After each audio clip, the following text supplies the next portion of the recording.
put it bluntly, it's booming. I think there's been more interest in art than ever before. There are more new artists, there are more new galleries, there's more activity, so it's an exciting industry to be in. It's opening night on this cold Perth evening at another local gallery. And like a growing list of East Coast artists, Kim Nelson has flown west to unveil his latest work. I think Perth full stop is fresh and it seems to reflect in the nature of the galleries here. Dare I say tired, but there seems to be a tradition which needs breaking in Sydney. It's not just artists being lured to Perth. Galleries too are seeing the potential of Australia's boom state. Robert Baratti runs the United Galleries. 2 months ago, he moved from Sydney to open the group's second gallery in Northbridge. Every artist wants a new audience, so I think that's one of the things that's probably tempting about WA, is that it's a new audience. The company advises many well-heeled private buyers on what's hot, but his client list isn't what most would expect. I have clients that are 17 and 18, right up to sort of middle-aged bankers, investors, property developers. I think years ago you wouldn't have had that split, whereas now it really is something that someone can start with $400 or $500. At 2.6 now, 2.8. Last month, one auction highlighted what most already knew. Bidding at 2.9. Congratulations, sir. That is a new record for the artist, an Australian record. Art in Australia is booming. It's another sign of the economic good times, and long-term the trend is promising. This week, auction sales for the year hit $107 million, surpassing last year's total and up from $33 million a decade ago. Good quality art has been a great investment over the years. It's had its bad patches.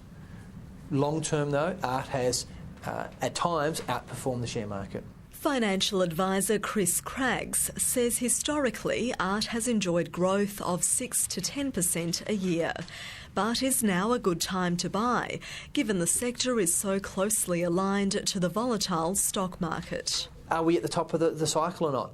If we're headed for a downturn, we're at the top of the cycle, it's probably the wrong time to be buying expensive art. Are we ready for the next 10 to 15 years of economic boom times? If we are, then now might be the right time to be buying art. But the years of record growth have taken their toll on perhaps the state's biggest investor, the art gallery.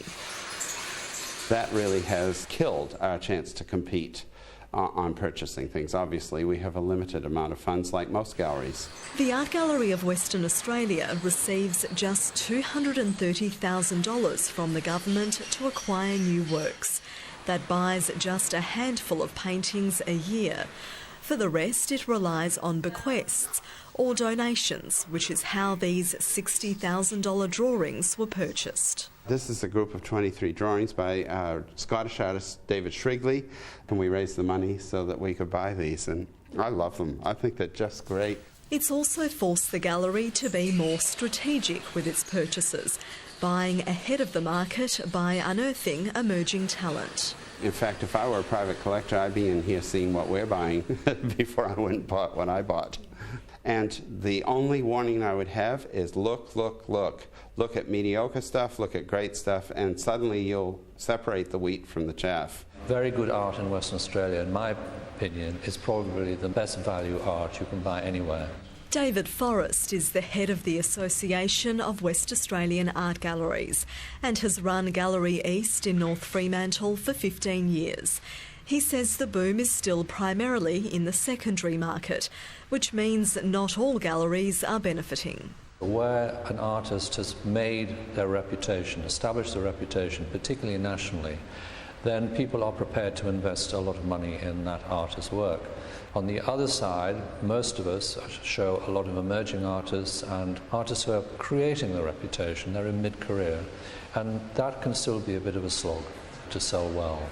But it seems WA investors are getting braver, and the risk of buying work from an emerging artist may one day pay off. All the research indicates that when buying art, similar to stocks, it's the small up-and-coming ones that perform the best. At the end of the day, you buy art because you're actually passionate about it. You have to love it. If at the end of that time you have to sell it and it's earned a lot of money in the process, well, that's a great bonus.